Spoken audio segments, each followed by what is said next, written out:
Muchas gracias, doctor Luis Felipe. Buenas tardes a todos y gracias por acompañarnos. A continuación, tenemos la conferencia magistral a cargo del doctor Rodrigo Franco Cruz, titulada Cuando la autofagia nos alcance, ¿por qué la célula se autodestruye? Pero antes de comenzar la charla, permítanme hablarles un poco sobre la trayectoria del doctor Franco, a quien tengo el gusto de conocer desde hace un poco más de 20 años y seguir de cerca su impresionante trayectoria. El doctor Franco es egresado de nuestra Facultad de Ciencias. Llevó a cabo sus estudios de posgrado en el Instituto de Fisiología Celular con la doctora Herminia Pasantes. Llevó a cabo, en el año 2001, realizó una estancia de investigación en el Instituto August Krogh de la Universidad de Copenhague, en Dinamarca. Obtuvo el título de doctor en Ciencias Biomédicas en el año 2004 y después obtuvo una beca para realizar una estancia postdoctoral en el Instituto Nacional de Ciencias Ambientales de la Salud en Carolina del Norte. Desde el año 2009 es investigador independiente y tiene su laboratorio en la Escuela de Medicina Veterinaria y Ciencias Biomédicas de la Universidad de Lincoln en Nebraska, donde también es profesor en el Centro de Biología Redo. Hasta la fecha, el doctor Franco cuenta con más de 80 artículos publicados, con un índice H igual a 30 y aproximadamente 9,000 citas de ellos. Ha publicado 13 capítulos en libros internacionales y ha editado un libro más. Ha participado en más de 500 reuniones y congresos internacionales. Es revisor y editor de varias revistas científicas internacionales y forma parte de comités para el financiamiento a la investigación. Es miembro activo de la Sociedad Internacional de Neurociencias y la Sociedad Internacional de Toxicología. Ha recibido diferentes reconocimientos nacionales e internacionales. En el primer caso, por ejemplo, como investigador nacional nivel 3 del CONACYT y un reconocimiento internacional como investigador joven otorgado por Sigma. Pues bien, es un resumen de la enorme trayectoria del doctor Franco, pero pues sin más preámbulos, demos comienzo a la conferencia. Adelante, doctor. Muchas gracias. Denme un segundo para compartir la presentación.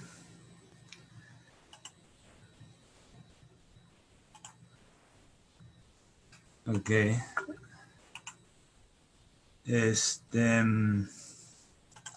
Cambiar a láser pointer. Ok, muy bien. Bueno, primero que nada quiero agradecer a todos aquellos involucrados en la organización de este coloquio. Aquellos que ya presentaron el coloquio y lo inauguraron, doctor Luis Felipe, Ana Paulina, y todos aquellos que desgraciadamente no va a tener el gusto de conocer personalmente debido a las circunstancias. Pero también quiero agradecer a Sandra, por la doctora Morales Mulia, por haberme invitado o haber sugerido mi participación en este coloquio. Conozco a Sandra desde más de 20 años, como ella dijo, y pues me imagino que algunos de sus estudiantes estarán viendo esta plática. Uno de los, ¿qué será? Enseñanzas que Sandra me dejó a lo largo de mi trayectoria, nos conocimos en el doctorado, fue la importancia que tenía leer artículos científicos. Y pues eso básicamente definió mucho todo lo que he llegado a hacer hasta el momento. Esta plática se va a enfocar en un tema que tengo entendido ustedes ya escucharon el año pasado, que es el tema de la autofagia, pero yo lo voy a abordar de una manera un poquito distinta. Voy a presentar un poquito un aspecto histórico de lo que es la autofagia, qué importancia tiene en las ciencias biomédicas y básicamente un poquito sobre el porqué de su papel como arma de dos filos en la sobrevivencia de la célula.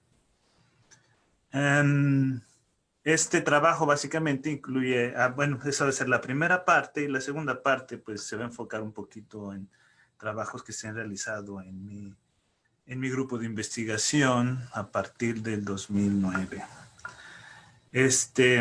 Si alguno de ustedes está interesado en contactarme, tiene preguntas que no se puedan contestar en esta presentación, aquí está mi correo electrónico. Debido a que para mí es un gran orgullo, la verdad, y es un honor regresar a la Facultad de Ciencias, aunque sea de manera virtual, pues quería hablar un poquito sobre dónde empecé y a dónde voy, ¿no? Como bien dijo Sandra, yo me gradué en el 2000 de la licenciatura de Biología en la Facultad de Ciencias. Yo fui la última generación de aquel viejo plan de estudios que algunos de ustedes probablemente ya ni se acuerdan que existió. Después me fui al Instituto de Investigaciones Biomédicas a hacer mi doctorado, que finalizó en el 2004, bajo la tutoría de la doctora Herminia Pasantes Morales. Una gran mentora que para mí lo que me enseñó era la importancia de ser productivo durante la investigación. Así que aquellos que estén haciendo su doctorado, siempre tengan en mente la importancia de que es ser productivo, trabajar día a día. Y esas fueron las enseñanzas principales de la doctora Pasantes. Esta pequeña reseña es también para hacerles un poquito, darles una perspectiva de por qué trabajo en lo que estoy trabajando. Durante mi doctorado trabajé en vías de señalización asociadas a estrés, que básicamente es lo que definió el resto de mi carrera. Estudiar cómo es que la célula se comunica, cómo es que las células responden en condiciones de estrés. Después me fui a hacer un postdoctorado al NIHS en North Carolina bajo la tutoría del doctor Sidlowski en estrés oxidante y muerte celular. También trabajando con vías de señalización asociadas a muerte y cómo éstas se regulaban por estrés oxidante. Aquí es un campus muy bonito en North Carolina, que en donde básicamente uno tiene todo para hacer investigación. Y finalmente, por azares del destino, terminé en la Universidad de Nebraska, en Lincoln, a partir de, esta fecha está equivocada, del 2009 a la fecha. Ahora ya soy profesor dentro del Centro de Biología Redox, porque sigo estudiando el estrés oxidante, y como parte de la Escuela de Veterinaria y Ciencias Biomédicas, porque todavía mi investigación tiene un enfoque biomédico. Y desde el 2009 hasta la fecha hemos venido estudiando mecanismos moleculares de la neurotoxicidad inducida por agentes ambientales o patógenos. Entonces, primero les voy a empezar hablando sobre la autofagia. Como muchos de ustedes ya sabrán, es un proceso que se encuentra evolutivamente conservado en la mayoría, si no es que en todas las células eucariontes. Es un proceso homeostático involucrado en la degradación y reciclamiento de organelos o proteínas dañadas o misplegadas, así como la defensa contra patógenos. Se define como un ciclo autofágico, que aquí se ejemplifica en el diagrama de la derecha, que empieza con la formación del fagóforo o un proceso de nucleación, que después se prosigue en el engullimiento de cargo intracelular de manera selectiva o no selectiva, dependiendo de las circunstancias, a lo que se le llama elongación del fagóforo para finalmente formar un autofagosoma que contiene el cargo que se va a degradar. Después sigue la fusión de el autofagosoma con el lisosoma, que en algunas células se define como la vacuola, y la formación del autolisosoma. Y es a partir de esta fusión que las hidrolasas contenidas en el lisosoma entran en contacto con el cargo del autofagosoma y se conlleva la última fase de la autofagia, que es la degradación del cargamento del autofagosoma y eventualmente al final la degradación de esta fusión o de este autolisosoma. Se clasifica en dos grandes categorías que agrupan 3 procesos: la macroautofagia, que básicamente se refiere al proceso que les acabo de describir, que se ejemplifica aquí. Y luego tenemos aquellos procesos autofágicos que no dependen de un autofagosoma, que son la microfagia o microautofagia y la autofagia mediada por chaperonas, que se ejemplifican aquí. La microautofagia y la dependiente de chaperonas básicamente se refieren a procesos por los cuales el cargamento llega directamente al lisosoma y no se requiere de la formación de esta vesícula de doble membrana. Y los tipos de autofagia también se pueden clasificar dependiendo de si son de manera dirigida o no dirigida. Si son de manera dirigida, van a depender de la presencia o la actividad de receptores específicos que van a reconocer aquellos componentes celulares blancos que requieren ser degradados. Si la autofagia degrada mitocondrias, se va a llamar mitofagia. Si degrada partes del núcleo, será nucleofagia. Y si degrada patógenos, será definida como xenofagia. Un poco de historia de la autofagia. Viene del griego autófagos, que significa comerse a uno mismo. Se pronuncia en inglés como autophagy, básicamente.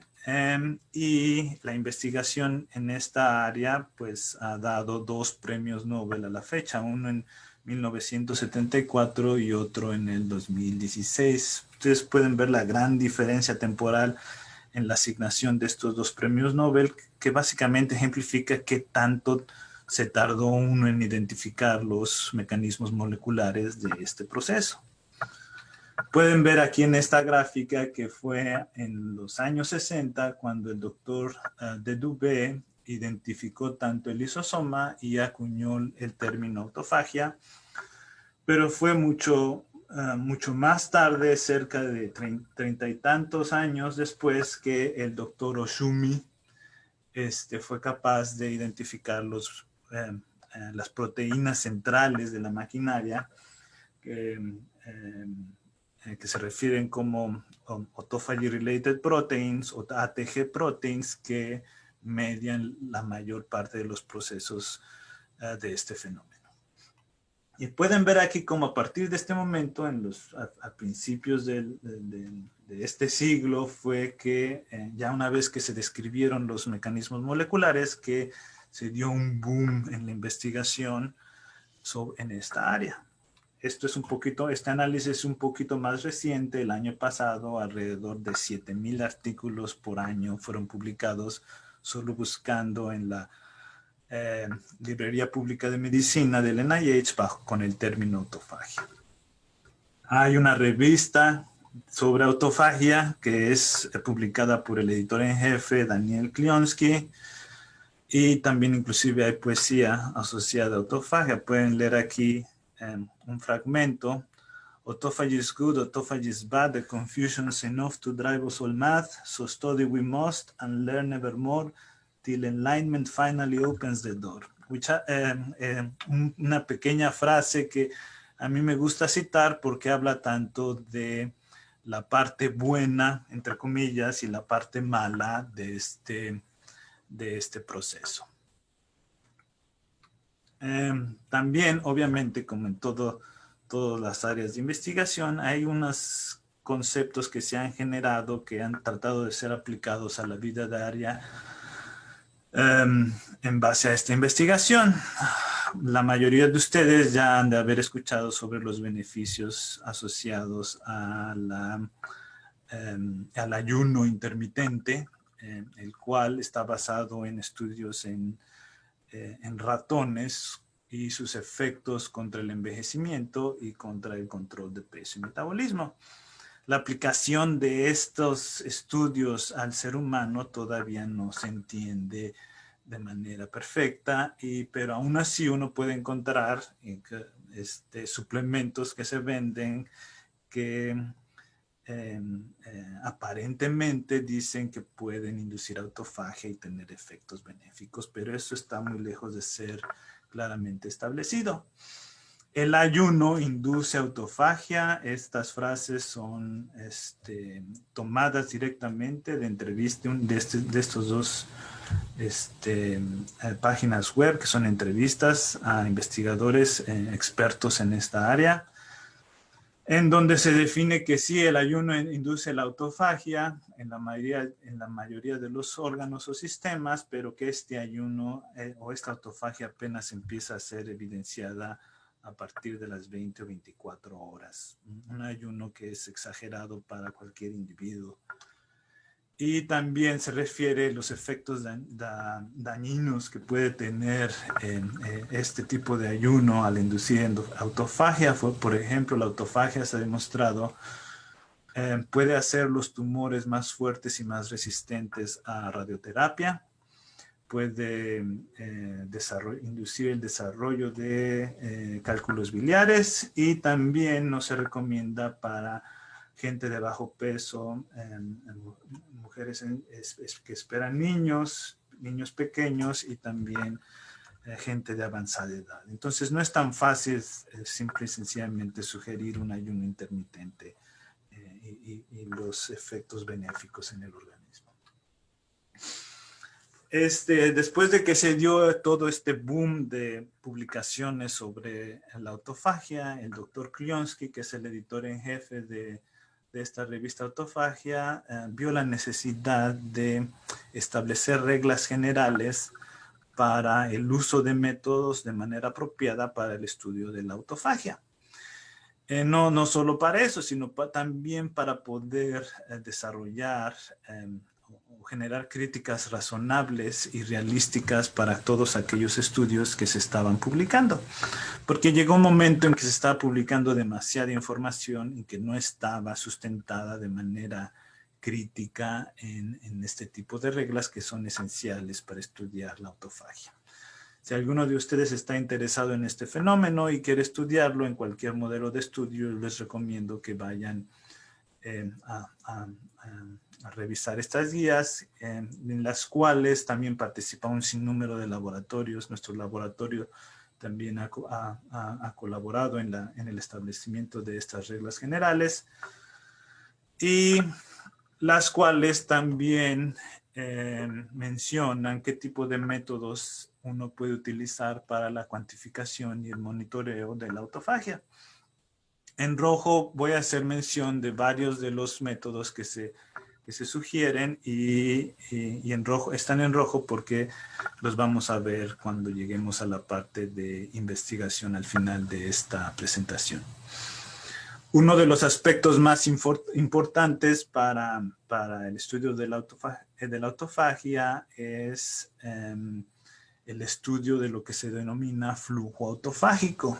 Como ya les mencioné, la autofagia tiene un estadio de inicio y un estadio final de degradación. Una vez que se degradan los componentes del autolisosoma, estos se pueden reciclar. Entonces esto es un ciclo que en cualquier tipo de células se está llevando a cabo de manera basal.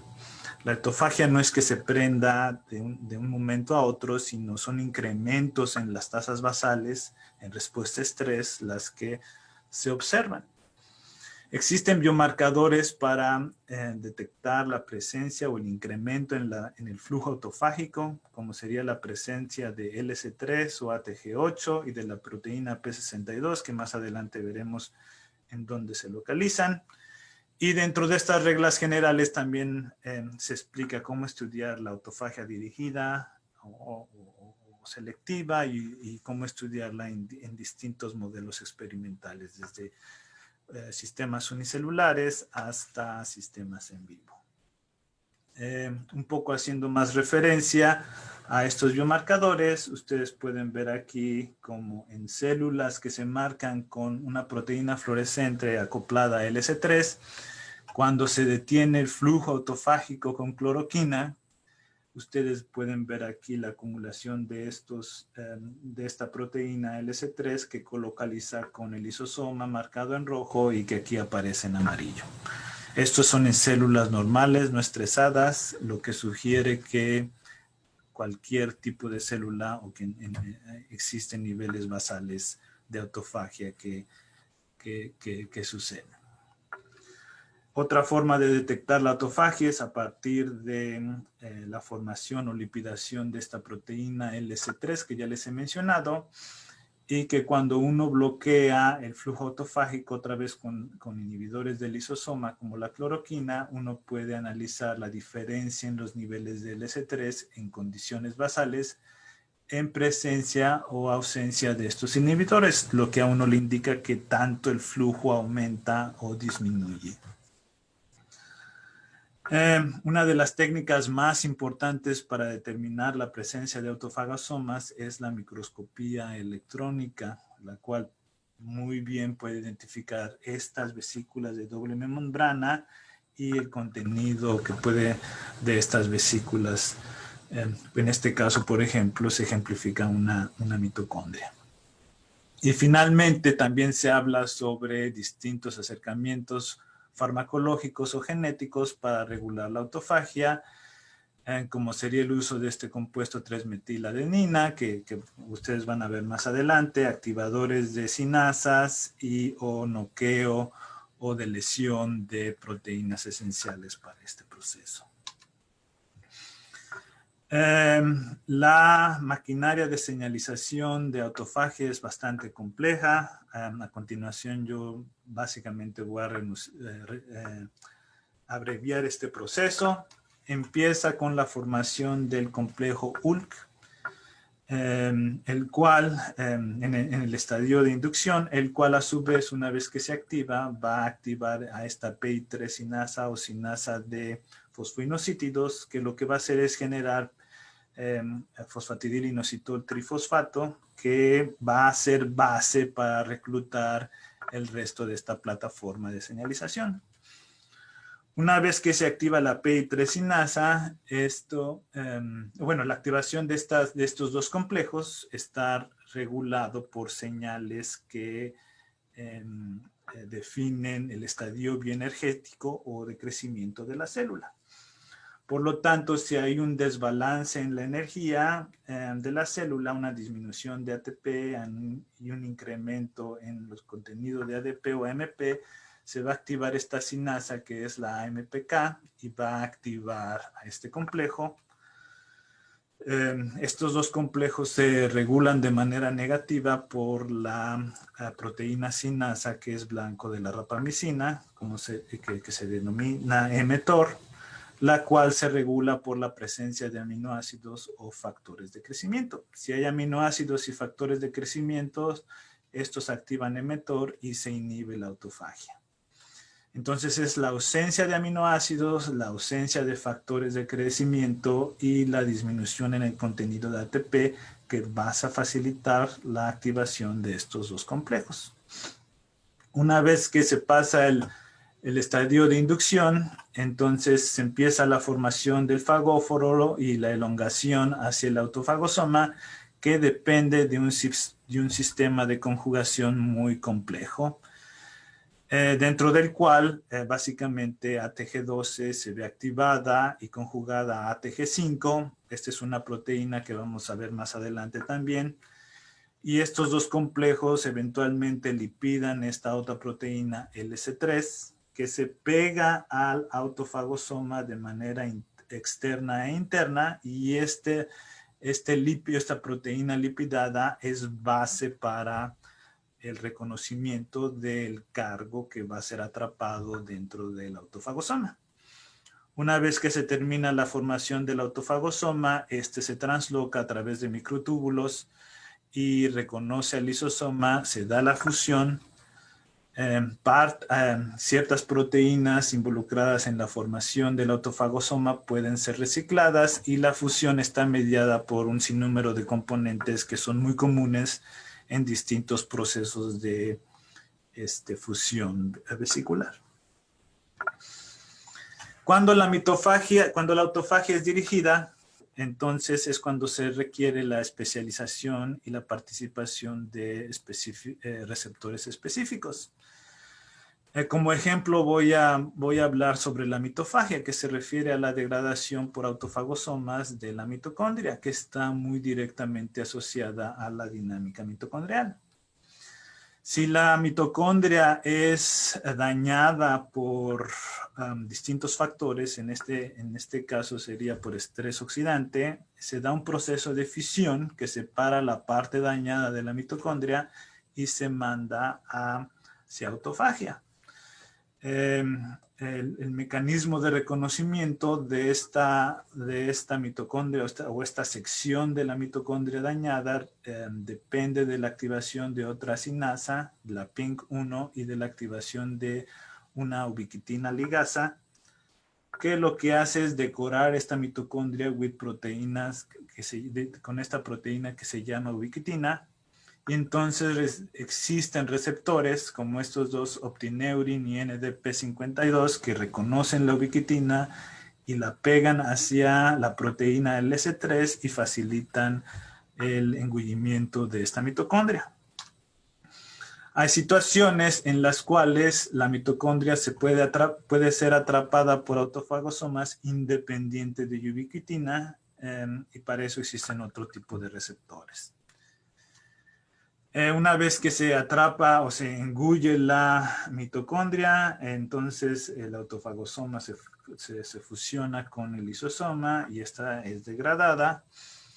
Y nada más para terminar el ciclo de dinámica mitocondrial, existe el fenómeno opuesto de fusión, en el cual si una pequeña parte de mitocondria se ve dañada por estrés oxidante, la fusión de esta con otra mitocondria sana puede diluir el daño oxidante. Y esta fusión está básicamente mediada por proteínas de anclaje llamadas mitofusinas. Bueno, entonces lo que les voy a hablar ahora, de ahora en adelante, es el papel doble que la autofagia ejerce en la sobrevivencia celular. Aquellos que estén familiarizados con las vías de muerte celular reconocerán que existen 3 vías principales de muerte. La apoptosis o muerte celular programada, en la cual básicamente la célula se encoge, los componentes internos se degradan y es fagocitada por microglía o varios distintos tipos celulares. Está la necrosis, que básicamente es en respuesta a un daño celular en el cual todo el contenido se libera al espacio extracelular y se genera una respuesta inflamatoria. Y más recientemente se ha definido una muerte celular asociada a autofagia, asociada o dependiente de autofagia, que es un mecanismo de muerte que depende de la maquinaria autofágica o de alguno de los componentes, y la cual se puede dividir en 2 fenómenos. Una en la cual si uno inhibe la autofagia, se inhibe la muerte, lo que quiere decir que la autofagia está mediando la muerte, y otra en la cual la autofagia favorece la activación de otras vías de muerte, como sería la apoptosis. En este caso, uno debe de entender que cuando una célula se daña o tiene que morir, no es que simple y sencillamente va a escoger qué vía de muerte va a activar, sino que en muchos casos puede haber una interconexión de estas vías, y si uno inhibe la apoptosis con inhibidores de caspasas, entonces lo que se puede hacer es que la célula se vaya a una muerte asociada a autofagia o una muerte de tipo necrosis. Entonces, todas estas vías están muy interrelacionadas. Bueno, la segunda parte de esta presentación, ya que les hablé de las generalidades de la autofagia, tiene que ver más con el trabajo que se ha realizado en mi laboratorio. Está dividido en 3 pequeñas partes, que básicamente el objetivo no es darles demasiada información y esquemas, sino básicamente ejemplificar los distintos aspectos que la autofagia puede tener en la sobrevivencia celular. En la primera parte vamos a ver cómo la autofagia protege contra el daño oxidante generado a pesticidas. En mi laboratorio estamos muy interesados en cómo los factores ambientales regulan la funcionalidad de las células neurales. Este es trabajo iniciado por Araceli García García, que ahora es profesora en la Universidad Autónoma de Nuevo León, continuada por Juliana Navarro Yepes, que está ahora haciendo un postdoc en el Mayo Clinic en Florida, y finalmente fue finalizada, los últimos experimentos fueron realizados por Anand, que ahora está en la Universidad de Arizona. La segunda parte va a ejemplificar el otro lado de la autofagia, cómo la autofagia es tóxica para células neurales expuestas ya no a pesticidas, sino a metaloides, como sería el arsénico.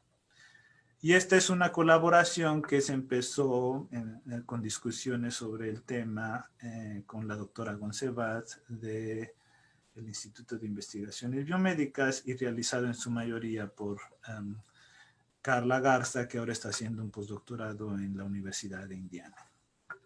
Y la última parte tiene que ver un poquito con un tema más que adquiere más importancia por la reciente pandemia, en el cual nosotros estamos viendo cómo la autofagia protege contra la infección del virus del Zika, una de las pandemias que empezó en el 2016 y que conllevó a un sinnúmero de malformaciones en el desarrollo del sistema nervioso en individuos infectados con este virus. Y que es colaboración con el Centro de Virología de la Universidad de Nebraska, y que todos los experimentos fueron realizados por un estudiante de doctorado, Vikas.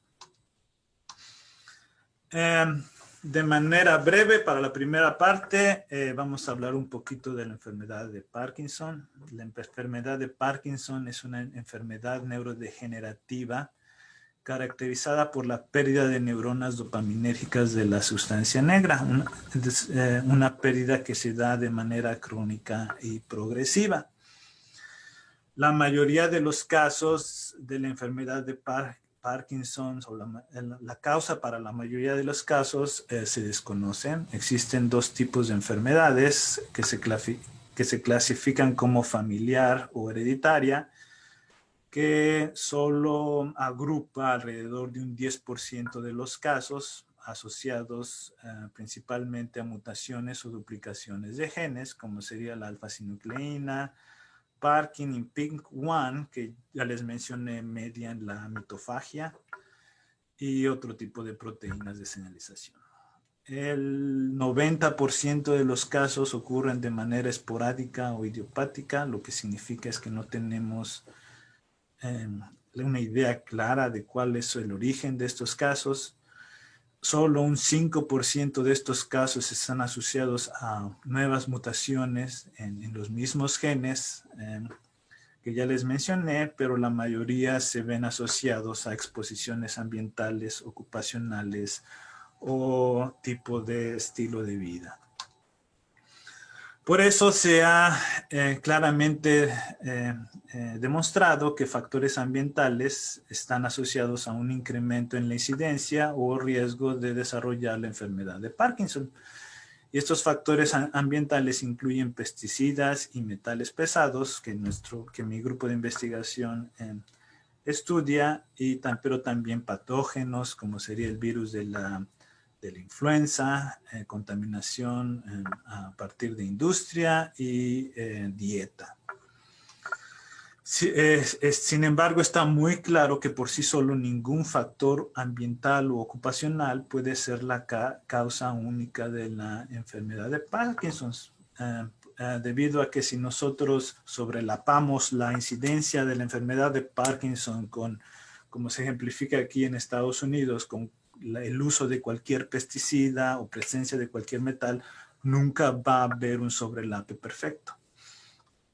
Por lo que ahora se define esta enfermedad como un síndrome que invoca tanto aspecto genético o predisposición genética, exposiciones ambientales y el envejecimiento, debido a que aún en aquellos casos donde hay mutaciones, es a partir de cierta edad que la degeneración de estas neuronas dopaminérgicas o conexiones dopaminérgicas que pueden ver aquí se origina. Nosotros estamos usando el paraquat solo como un modelo experimental para estudiar el efecto de pesticidas en células neurales. El paraquat es una molécula que tiene la capacidad de atravesar la membrana y entrar en un ciclo redox, en el cual es un ciclo de óxido-reducción que finalmente lo que va a hacer es conllevar a la formación de radicales libres.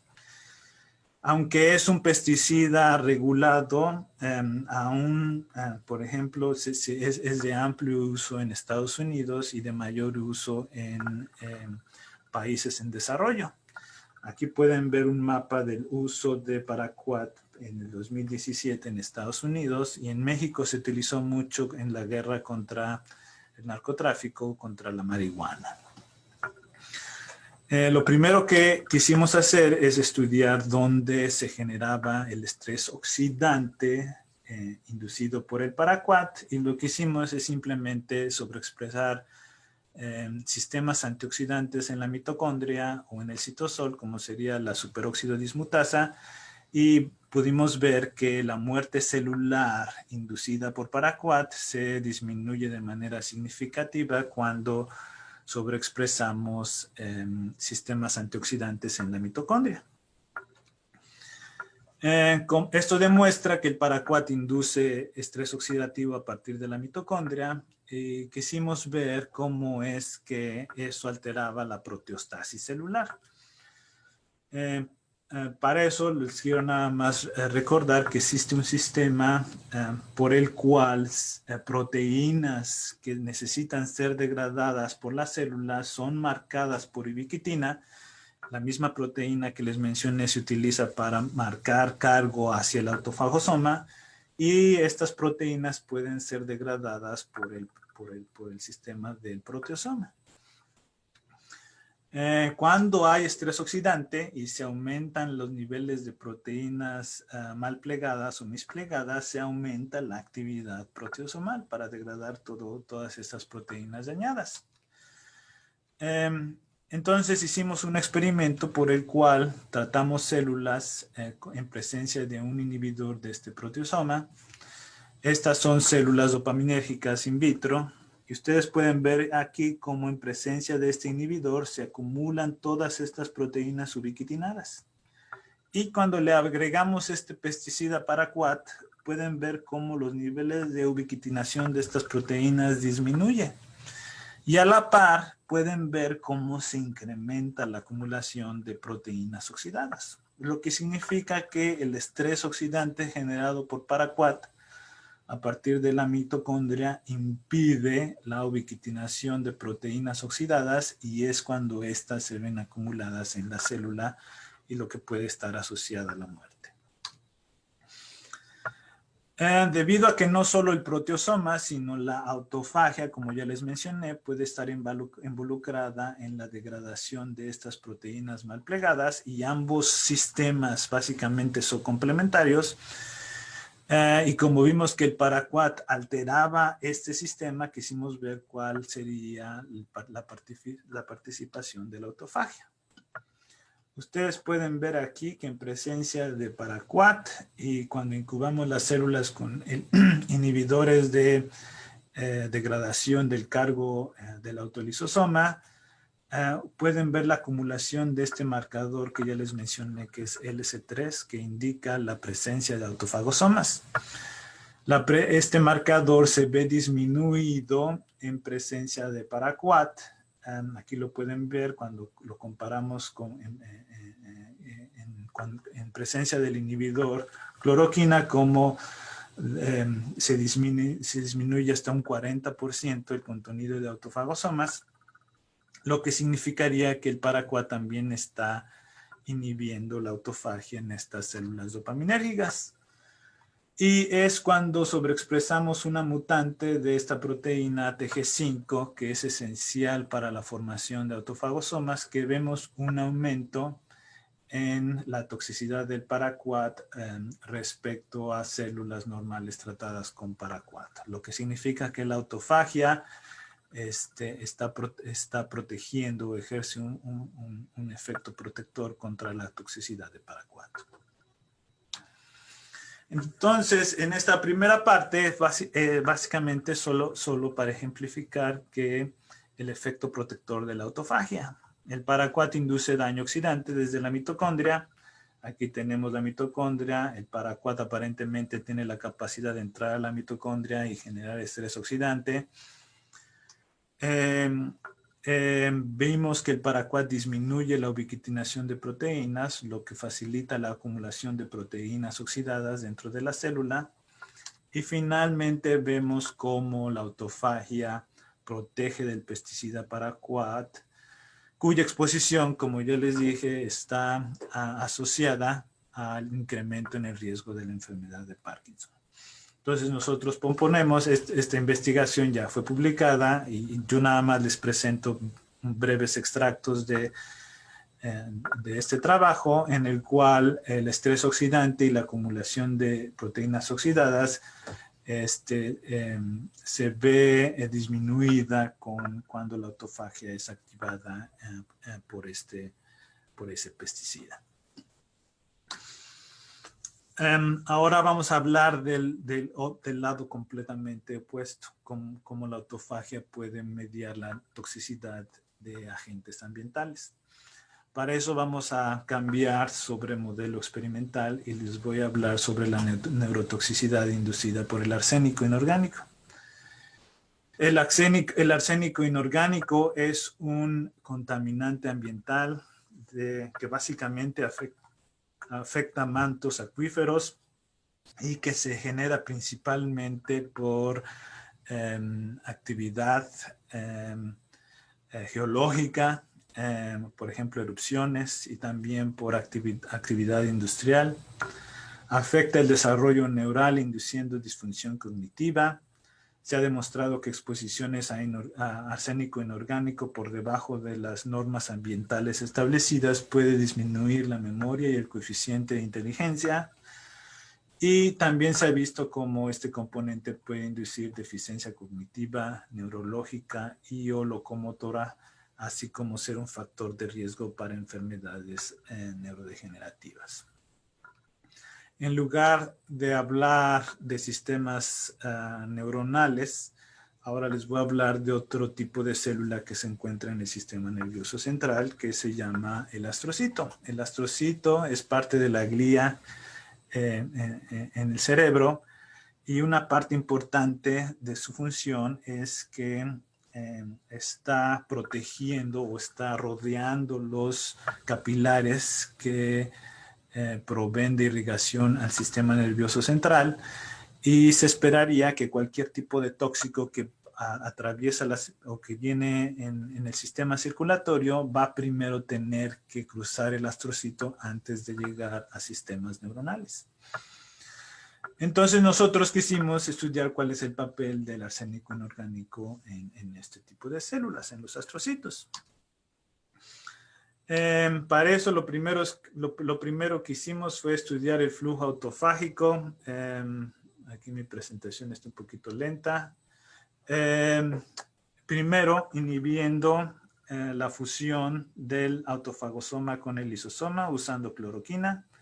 Ustedes pueden ver cómo en presencia de cloroquina existe una acumulación de esta proteína que se llama P62, que es uno de los receptores que les mencioné, está involucrado en la detección de cargo para ser engullido por el autofagosoma. Aquí se grafica básicamente de manera cuantitativa cómo en presencia de arsénico hay mayor cantidad de P62 en presencia comparado con ausencia de cloroquina, lo que sugiere que el flujo autofágico está incrementado por el arsénico. Después, farmacológicamente inhibimos la autofagia por inhibidores de la clase 3 de proteína, de la PI3 sinasa, esta proteína de fosfoinosítidos. Y ustedes pueden ver aquí como en presencia de 3-MA se disminuye la acumulación de P62 en ausencia o presencia de cloroquina, lo que corrobora que la autofagia está disminuida. Pero de manera más importante, y algo que nos sorprendió, es que la inhibición de autofagia también disminuye la pérdida en la viabilidad de las células expuestas a arsénico. El efecto exactamente opuesto a lo que observamos en la sección anterior de células dopaminérgicas expuestas a paraquat. Para hablar un poquito de sistemas de señalización, como les mencioné en la introducción, tanto la vía de mTOR como la activación de esta sinasa que responde a AMP fosforilan el complejo 1 y inducen la autofagia. Decidimos estudiar cuál era el papel de esta vía de señalización. Pueden ver aquí cómo el arsénico inorgánico activa la AMPK por autofosforilación en la trionina 172. También se observa un ligero aumento en la fosforilación de su substrato, que sería la ACC. Después sobreexpresamos una dominante negativa en estas células, que es básicamente una proteína inactiva, una sinasa inactiva, la cual va a competir con la activa y va a ejercer un efecto inhibidor. Y pueden ver cómo se disminuye la autofagia cuando sobreexpresamos esta dominante negativa en ausencia o presencia de cloroquina. Y de manera similar con lo que vimos cuando inhibíamos la PI3 sinasa con 3-MA, también se disminuye de manera significativa la muerte celular inducida por arsénico. Cuando sobreexpresamos ahora una dominante negativa de ATG5, que impide la elongación del autofagosoma, también vimos una clara disminución en la autofagia usando el marcador P62 otra vez, y lo cual también conllevaba a un bloqueo significativo de la muerte celular. Entonces, hasta ahorita podemos ver que la autofagia está mediando la muerte celular inducida por arsénico en astrocitos. Ahora, ¿es la autofagia? Nos preguntamos, ¿es la autofagia la que está matando a las células o la autofagia está regulando el proceso de muerte en este tipo de células? Ya se había visto para ese entonces que la autofagia puede regular de distintas formas la muerte celular por apoptosis a distintos niveles. Puede regular la permeabilización de la mitocondria o la activación de caspasas, que son proteasas que están involucradas en la activación de muerte. Entonces, quisimos ver o estudiar la posibilidad si a un fenómeno similar funcionaba bajo la exposición de arsénico. Aquí pueden ver cómo un inhibidor general de caspasas, el CBAT, que inhibe todo tipo de caspasas, también previene la muerte celular inducida por arsénico, y que cuando nosotros sobreexpresamos estas proteínas que regulan, o las dominantes negativas que inhiben la autofagia, se disminuye la activación de estas caspasas. Aquí no se ve muy claro, pero ligeramente se puede ver bien cómo el arsénico corta y activa esta proteína que se llama PARP, que es substrato de las caspasas, y cómo esta se disminuye aquí en presencia de la dominante negativa de MPK. Pero lo que sí es mucho más evidente es cuando sobreexpresamos la dominante negativa de ATG5, en donde esta activación o este rompimiento de PARP, se ve completamente disminuido en presencia de esta dominante negativa. Lo que significa que la actividad de las caspasas es dependiente del proceso de autofagia. Como ya les dije, hay un sinnúmero de estudios en autofagia y hay un interés muy grande por identificar activadores e inhibidores de autofagia que puedan ser utilizados en la clínica. A la fecha, estos activadores o reguladores se han enfocado en dos vías de señalización que ya les mencioné. Unos que serían dependientes de mTOR, ya sea por la regulación del estado energético de la célula o por directa regulación de la actividad de esta sinasa. El problema de regular mTOR es que mTOR también regula la síntesis de proteínas, entonces se puede tener un efecto secundario. Otro acercamiento son los dependientes de la sinasa que responde a AMP. Sin embargo, aquellos activadores son poco específicos y también tienden a alterar la bioenergía y la homeostasis mitocondrial. Aquí a la derecha, lo que es un cuadro que ejemplifica los diferentes tipos de activadores que se han descrito en la literatura. Si tienen mayor interés sobre este tema, aquí están las citas al respecto. También se ha estudiado la activación más directa mediante la regulación de la sinasa ULK1. Aquí están algunos activadores, también hay inhibidores, de los cuales les hablaré un poquito más adelante. Solo para recordarles, ULK1 se encontraría aquí justo en las etapas iniciales de la formación del autofagosoma, mientras que AMPK, mTOR serían estados mucho más anteriores. Y también existen aquellos activadores cuyos mecanismo de acción no se ha esclarecido. Pero sin embargo, ha habido estudios que sugieren que de alguna u otra forma pueden regular la autofagia. Uno de ellos, y el cual atrajo mucha atención, es este disacárido que se llama trealosa, el cual se ha demostrado puede inducir autofagia y ser un modulador que se puede utilizar en acercamientos clínicos. Nosotros quisimos ver cuál era el efecto de la trealosa en la toxicidad inducida por el arsénico inorgánico. Pudimos ver que la trealosa protegía en contra de la toxicidad inducida por arsénico.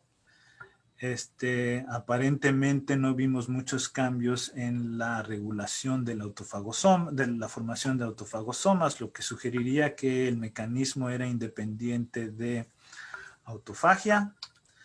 Y cuando vimos qué tipo de concentraciones se utilizaban en la literatura para regular autofagia, lo primero que nos sugería era que eran concentraciones demasiado altas, lo cual podría estar induciendo un estrés osmótico en la célula. Y aquí esto básicamente me llevó de regreso a mis estudios de doctorado, en el cual estudiamos cuáles eran las vías de señalización activadas por estrés osmótico. Una de las cuales es esta sinasa de estrés llamada P38, la cual se activa en presencia de trealosa, lo que sugería que la trealosa no regula la autofagia, sino regula este sistema de estrés debido a las altas concentraciones que se utilizan a nivel experimental.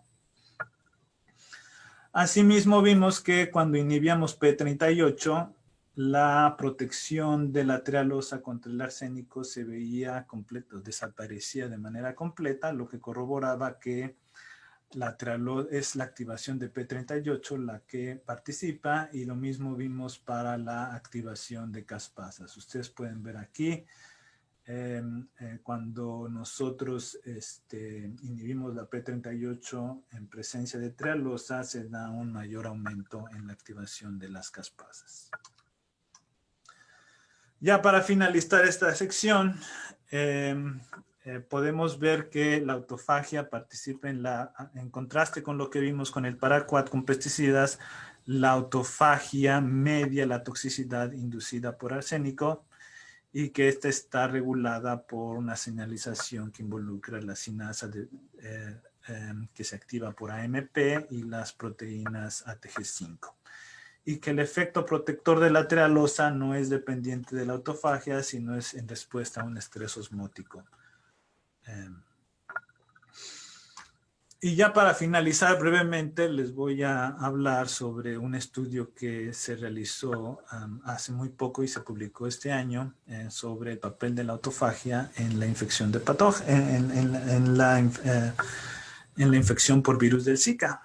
El Zika, algunos de ustedes recordarán, fue una pandemia como la cual estamos viviendo ahora, que se declaró en el 2016 por la Organización Mundial de la Salud, la cual infectó 4 millones de individuos. Se demostró es transmitida por mosquitos, la cual puede atravesar la placenta, ser transmitida sexualmente o por transfusión sanguínea, y que conlleva a la microcefalia durante el desarrollo de los embriones, y en adultos también eso puede conllevar al síndrome de Guillain-Barré. La microcefalia en muchas otras patologías se ha asociado a una disfunción de la sinasa de mTOR, por lo cual nosotros queríamos estudiar cuál era el papel de la autofagia regulando esta vía de señalización. Ya para eso había habido un estudio anterior en el cual se demostraba que el virus del Zika inhibe la sinasa de mTOR y lo cual estimula autofagia, y esto puede regular la patogénesis de este virus. Ustedes verán más adelante que nosotros encontramos básicamente los resultados completamente opuestos. Vikas lo que hizo inicialmente fue estudiar la activación del virus de la vía de señalización de mTOR, el complejo 1 o el complejo 2 inducida por el virus del Zika. Ustedes pueden ver esto aquí mediante la fosforilación de sus substratos, la sinasa P70S6 o activación de AKT, que se incrementa en células infectadas. Estas son astrocitos, células gliales infectadas con el virus del Zika, y cómo esta activación se previene cuando se inhibe la actividad de la sinasa de mTOR. Esto es usando el inhibidor Torin y el inhibidor rapamicina. Tenemos básicamente el mismo efecto. Después también tenemos como lo más importante que vimos fue que estos dos inhibidores, tanto el Torin 1 y la rapamicina, disminuyen la formación de viriones que se liberan en células infectadas con Zika. Y también disminuyen, ustedes lo pueden ver aquí en estos paneles, la formación de proteínas del virus, lo que significa que la sinasa de mTOR es esencial para la proliferación del virus. La sinasa de mTOR forma dos complejos, el complejo 1 y el complejo 2. Quisimos ver cuál de estos dos complejos es el que está participando. Para eso Vikas lo que hizo es hacer un noqueo de los diferentes componentes. Aquí tenemos el noqueo de la sinasa de mTOR y cómo disminuye la fosforilación de su substrato, de algunos de los substratos. Ustedes pueden ver aquí, solo para abreviar, que haciendo el noqueo de mTOR disminuye la síntesis de la proteína E del virus. Noqueando Rictor, que es parte del complejo 2, o Raptor, que es parte del complejo 1, también vimos que se disminuía de manera significativa la síntesis de la proteína E. Y finalmente, ya sea noqueando cualquiera de estos componentes, vimos una disminución en la síntesis de viriones y su liberación al espacio extracelular. Lo que sugiere que mTOR, ya sea el complejo 1 o el complejo 2, son esenciales para la proliferación del virus. Debido a que mTOR regula autofagia, quisimos ver cuál era el papel de la autofagia otra vez. Voy a hacer esta última parte un poquito más breve. La infección post-virus por el virus del Zika activa autofagia. Aquí lo pueden ver por la acumulación de la proteína P62. Y por la acumulación de autofagos marcados con proteína verde fluorescente. Sin embargo, cuando nosotros inhibimos la autofagia, lo que vemos es un aumento en la síntesis de proteínas y un aumento en la formación de viriones. Lo que quiere decir que la autofagia está degradando el virus. La célula va a activar autofagia y va a degradar el virus que se genera dentro de las células infectadas.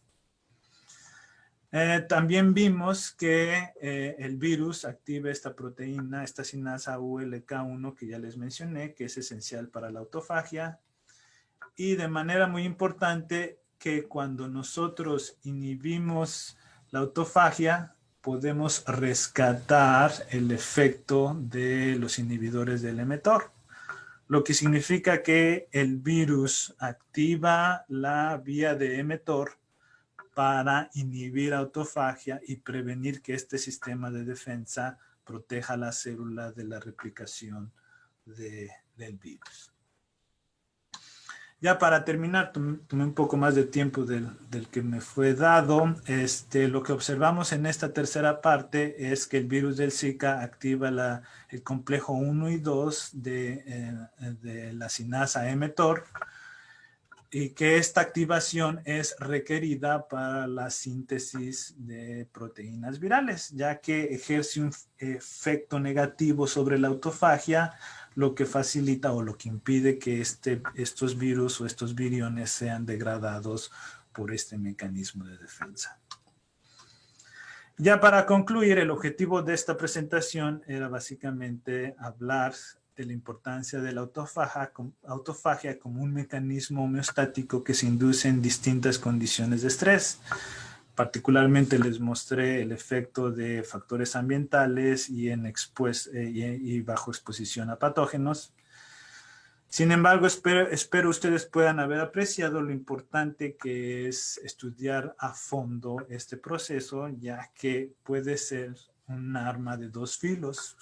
Pudimos ver cómo para el caso de pesticidas y de infección por virus, la autofagia es un mecanismo protector.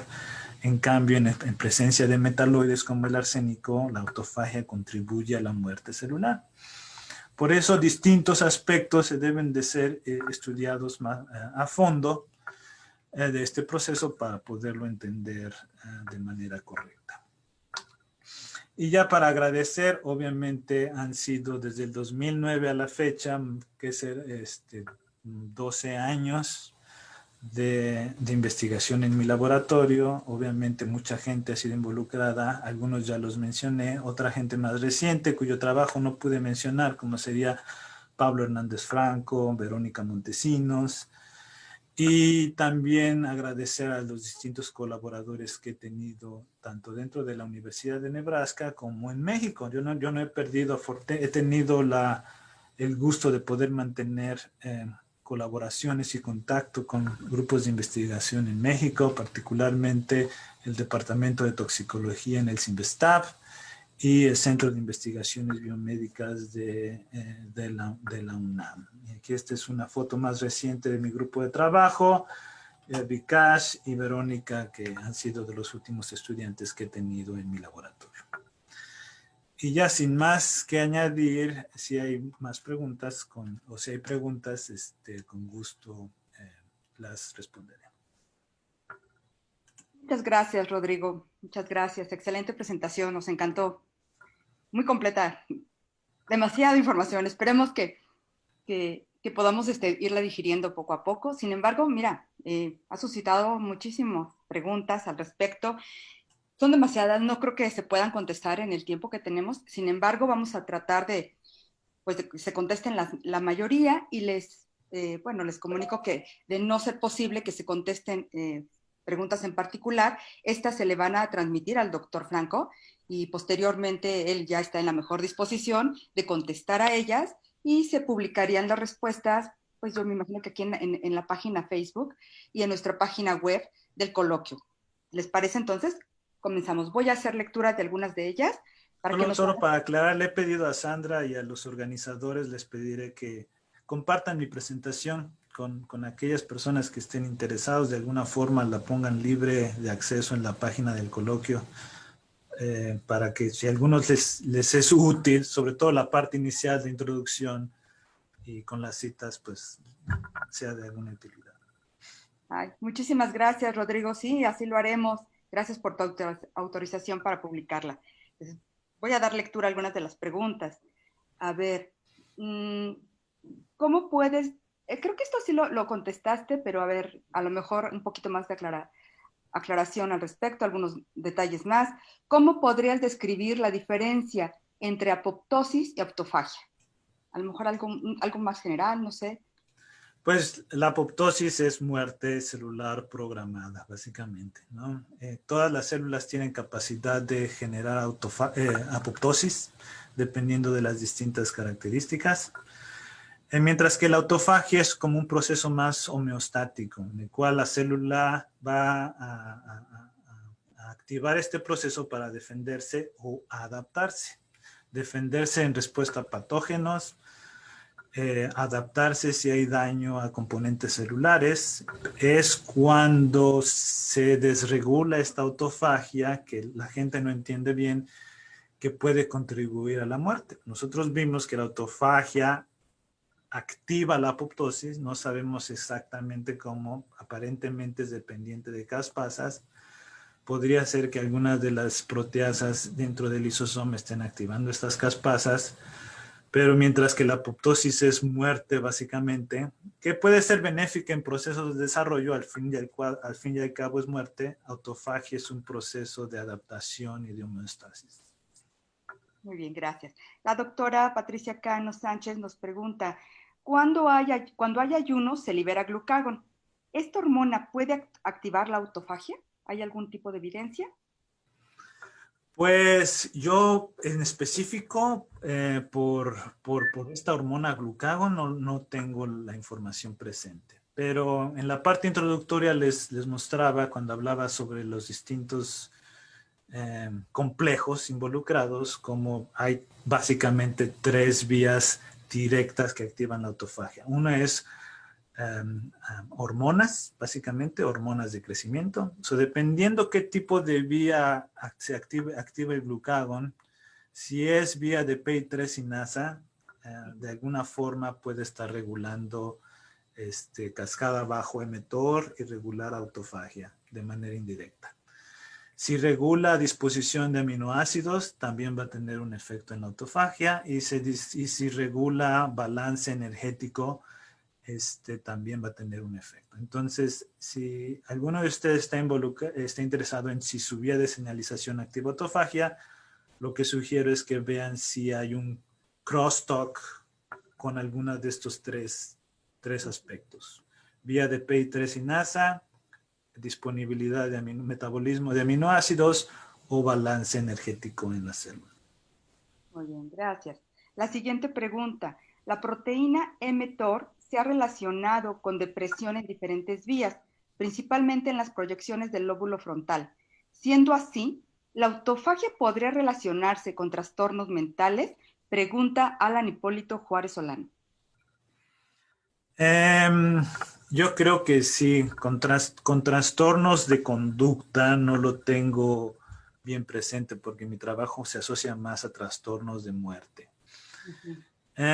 Lo que se ha sugerido en algunos casos es que puede estar facilitando lo que se denomina synapse pruning, que no sé cómo sería la traducción al español, una disculpa, que básicamente se asocia a dirigir o codificar bien las terminales sinápticas que conectan neuronas con neuronas.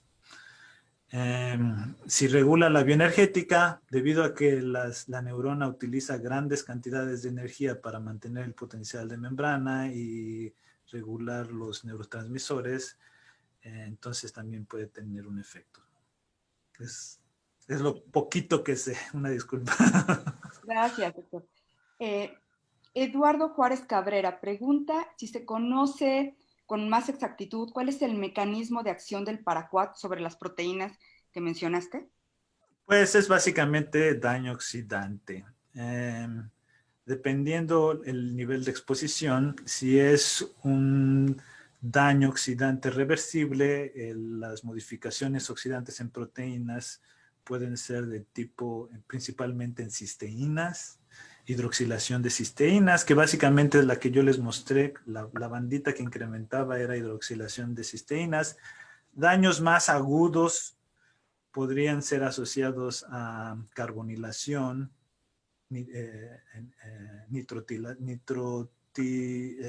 oxidación de tirosinas, que son básicamente de daño irreversible, pero es básicamente daño oxidante directo. ¿Está alterando, se une directamente a estas proteínas disminuyendo su actividad? O yo creo No, que está... genera estrés oxidante y es el estrés oxidante y las especies reactivas las que van a dañar las proteínas. Muy bien, gracias. A ver, otra por acá. Si se conoce, Nayeli Torres pregunta, ¿la exposición a paraquat o arsénico podría inducir modificaciones genéticas que modifiquen los mecanismos de autofagia? Pues lo primero que me viene a la mente es la epigenética, ¿no? Entonces el arsénico, para todos los expertos toxicólogos que a lo mejor están escuchando, pues el arsénico para detoxificarse se tiene que metilar. Entonces, el consumo de grupos metilos o el requerimiento de grupos metilos va a tener un efecto directo sobre los mecanismos de metilación del DNA. El paraquat, como consume glutatión, y el glutatión necesita ser, la cisteína que forma el glutatión necesita ser sintetizada en algunos casos por la vía de la transulfuración.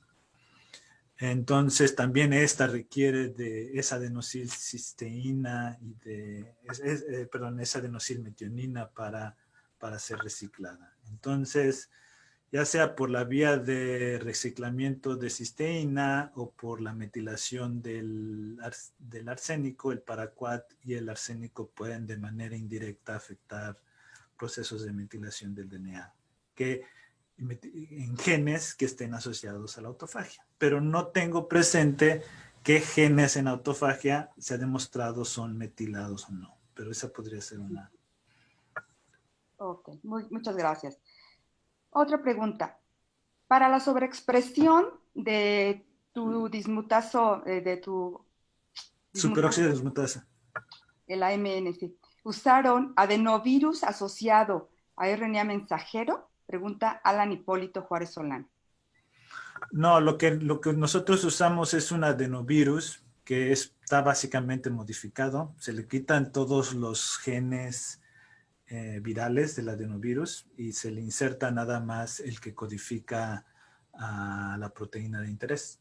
Entonces, este adenovirus es como si fuera un virus, se infecta, pero lo único que va a liberar es la secuencia para que se sinteticen las proteínas de interés. Y así fue como sobreexpresamos las superóxidos dismutasas y las dominantes negativas del AMPK y ATG5. Muy bien, gracias. Pregunta Rager González, espero haberlo pronunciado bien. ¿Usted diría que el estrés podría manipularse para obtener resultados variados? Me imagino como muy ad hoc, a lo que uno desea. Pues sí, es lo que se denomina hormesis, ¿no? En el cual un efecto a bajas concentraciones de algo dañino puede activar sistemas de adaptación que beneficien al organismo. Por ejemplo, todos aquellos, ustedes han escuchado del brócoli. El brócoli tiene componentes que lo que hacen es generar una especie de sistema de estrés de bajo efecto, lo que activa sistemas antioxidantes. Entonces, la célula es capaz de defenderse de un estrés oxidante más temprano.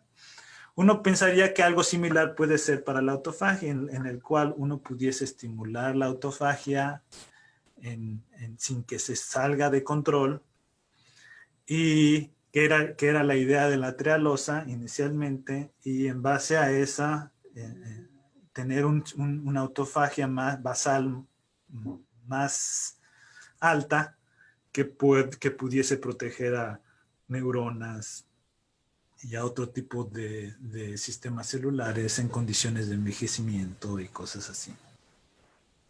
Muy bien, gracias. Pregunta Eva. ¿Los astrocitos que utilizaron fueron líneas celulares o cultivos primarios? Y de ser así, ¿de qué región del cerebro? Los astrocitos que utilizamos para el estudio del arsénico inorgánico son corticales de rata, son cultivos primarios. Los astrocitos o las células gliales que utilizamos para la investigación con el virus del Zika era una línea celular humana.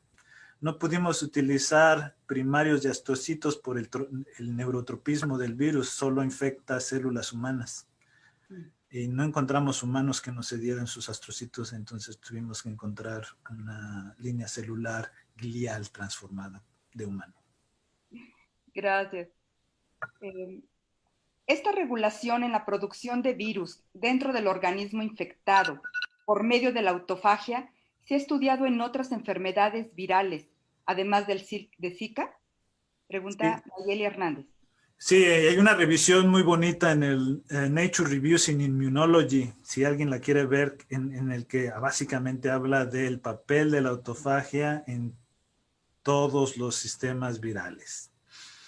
Entonces, también inclusive hay un par de trabajos que han salido en relación al coronavirus.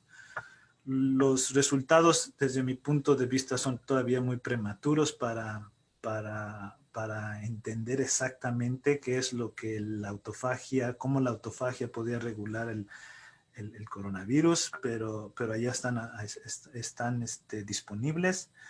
La autofagia normalmente puede ser un sistema que va a degradar las proteínas del virus, puede degradar a los viriones que se están formando dentro de la célula, pero en algunos casos, como también está acoplada a los sistemas de endocitosis, entonces también puede facilitar de alguna forma la entrada del virus.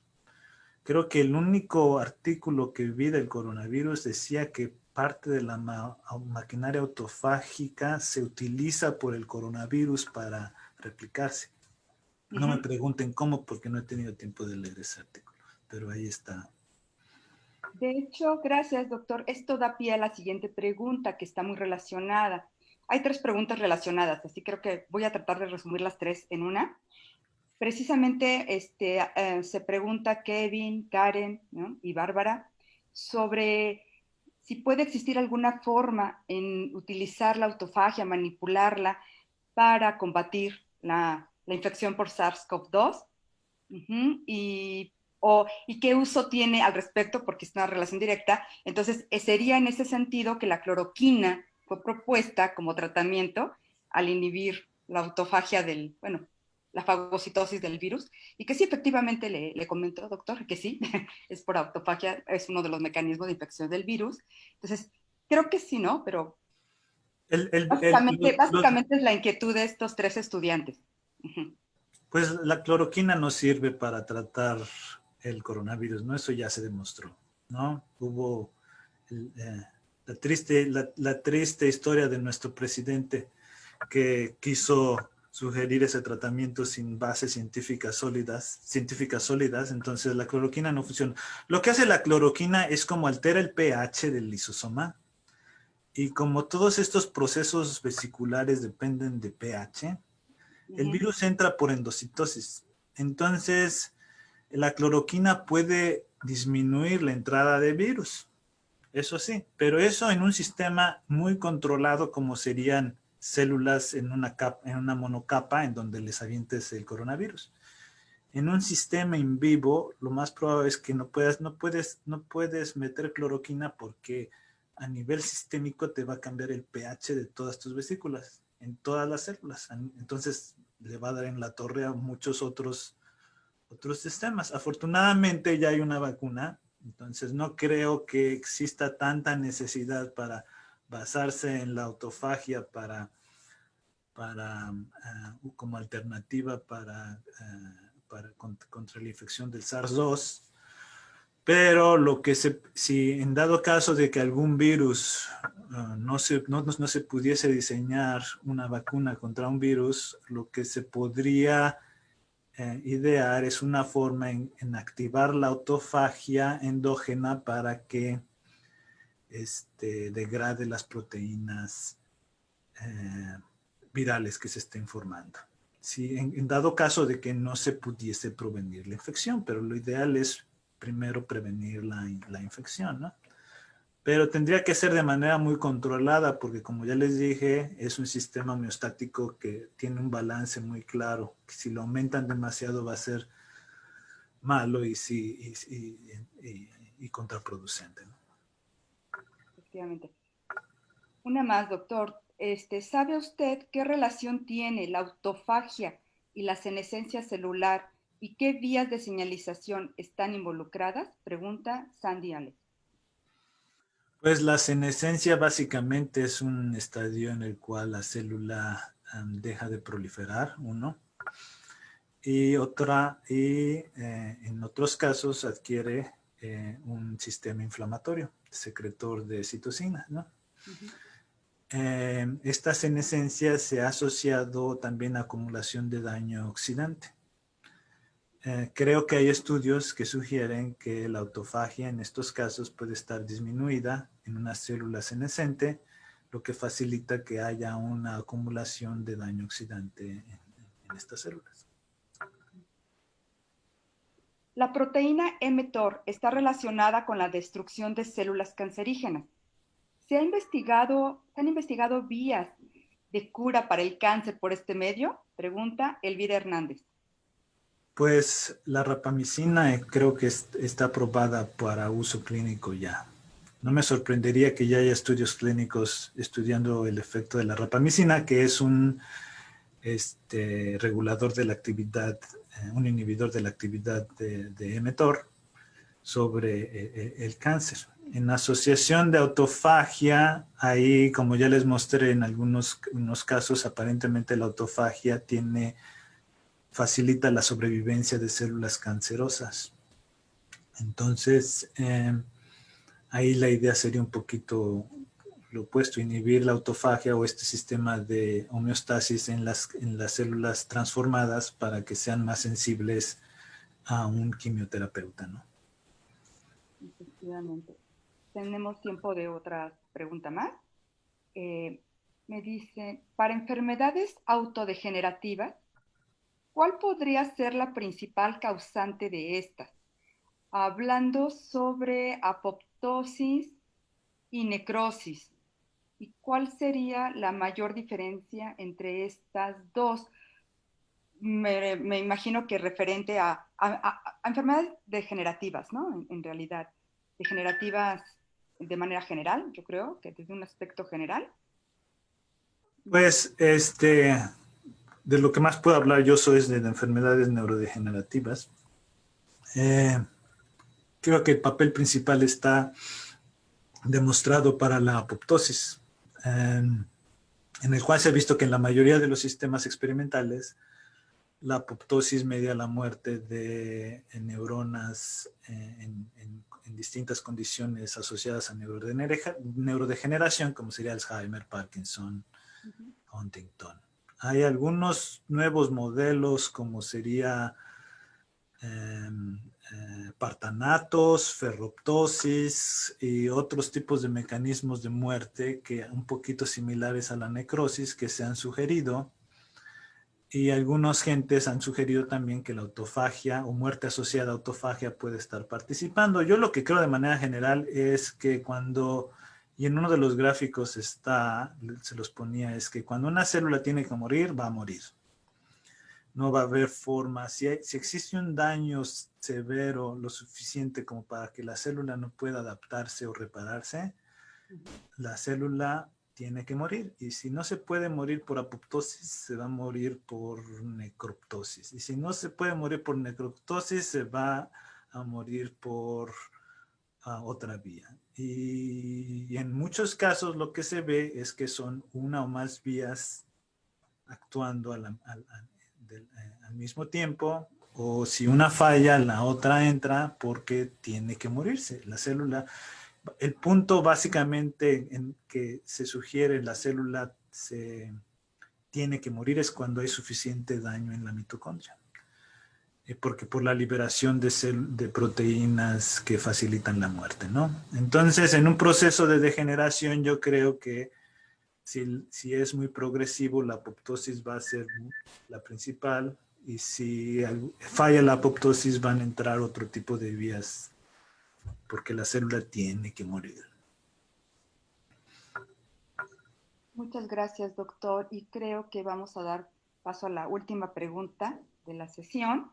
Las que faltan, como ya mencioné, se las vamos a enviar al doctor para que las conteste y después le publicamos la respuesta. ¿Les parece? Entonces, finalizamos con la participación de LC3 se comparte en la macrofagia y microfagia. Pregunta Rosario Ortiz. ¿Puedes repetirla? Que si hay la participación de LC3 se comparte en la macrofagia y microfagia. Oh, no, porque solo la microfagia, solo la autofagia requiere la formación del autofagosoma, que es LC3, básicamente es la proteína que decora interna y externamente el autofagosoma y que facilita que se atrape las proteínas o los organelos que se tienen que degradar. Y en la microfagia lo que pasa es que hay dos tipos que no describí. La primera que es, bueno, existe la microfagia y la mediada por chaperonas. La microfagia es parte del lisosoma, va a atrapar lo que se necesite degradar de manera directa, y en la mediada por chaperonas son chaperonas que van a reconocer proteínas y mandarlas de manera directa al lisosoma. Muchísimas gracias, doctor. Agradecemos su paciencia, su tiempo, su excelente plática. Ha sido de verdad muy enriquecedora, muy interesante. Muchas gracias por acompañarnos en este evento. Gracias a todos. Por favor, los invito a que continúen con nosotros durante toda la semana en este coloquio, en este quinto coloquio estudiantil. Los invitamos a todos los estudiantes y profesores de la materia a que revisen los trabajos que están participando en el coloquio, que voten por sus favoritos. Ya les compartimos la liga para nuestra página web, y ahí es donde van a encontrar desplegados todos los trabajos, todos los resúmenes y el link para votar por sus favoritos. Si alguien tiene más que decir, doctor, por Pues favor. yo solo quiero agradecer otra vez por la invitación. Es para mí un gran gusto haber presentado virtualmente para la Facultad de Ciencias, pero en algún otro momento poder tener la oportunidad de regresar de manera presencial. Y agradecer a todos los organizadores. Me hubiese dado mucho gusto poder estar ahí, conocerlos personalmente y también ver los trabajos de los estudiantes, que deben de estar muy interesantes. No te preocupes. Para el próximo evento ya presencial, quedas cordialmente invitado. Yo creo que todos mis compañeros están de acuerdo en que tienes muchísimo más material que nos puedes venir a compartir y enseñar. Entonces yo creo que sí, ¿no? Paula, eso es ya un hecho, ¿no? La invitación. Sí, sí, doctor, muchísimas gracias. Súper interesante y súper bonita la plática. Y pues claro, con mucho gusto, nosotros encantados de que el próximo coloquio en cuanto se pueda, ¿no? Pueda darnos una plática en persona y vernos directamente, estaría increíble. Gracias.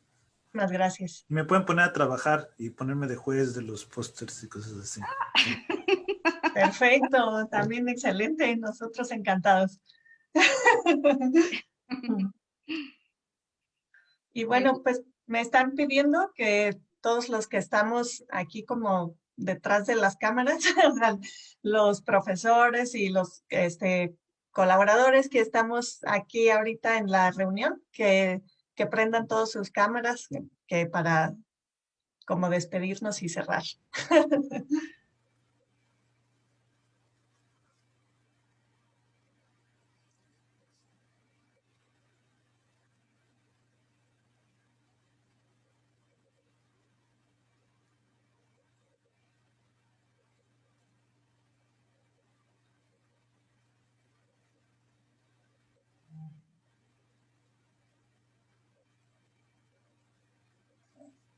Pues yo creo que con esto ya nos despedimos y pues seguimos en el coloquio toda la semana. Como dijo Sandra, los invitamos a ver todos los trabajos en la página y nos vemos el viernes en la siguiente conferencia. Gracias a todos. Adiós. Adiós, adiós. Muy bueno, Rodrigo.